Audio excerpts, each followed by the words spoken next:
Hej, i dag skal vi lave det forsøg, der kaldes Hot Ice. Der er ikke mulighed for, at vi kan lave hele forsøget i dag, da vores skema er tæt pakket, og derfor har jeg lavet lidt forberedelser inden I kom. Jeg vil lige kort gennemgå, hvad Hot Ice er. Hot Ice består primært af stoffet natriumacetat, som krystalliserer ved 58 grader, og dette gør vi brug af i dette forsøg. Vi laver det, der kaldes en overmættet opløsning af vand og natriumacetat, så vi efterfølgende kan få natriumacetaten til at krystallisere igen.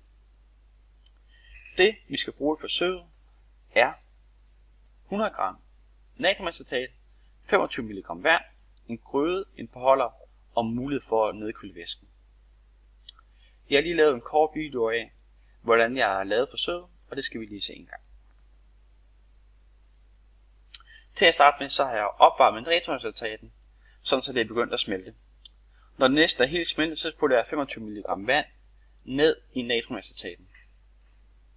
Det skal lige varmes op, men det må ikke komme op og koge, så det skal bare lige få lov til at smelte sammen en gang. Når det er smeltet sammen, så putter jeg det over en beholder, i dette eksempel i glas.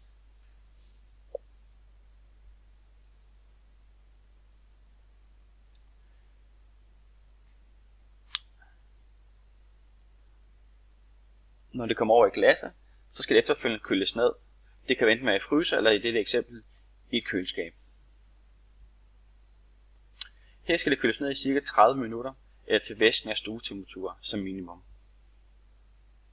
Efterfølgende kan det tages ud, og her skal man være forsigtig med væsken, så det ikke begynder at krystallisere, mens man bevæger sig med det. Så det skal I huske, når I får det lige om lidt.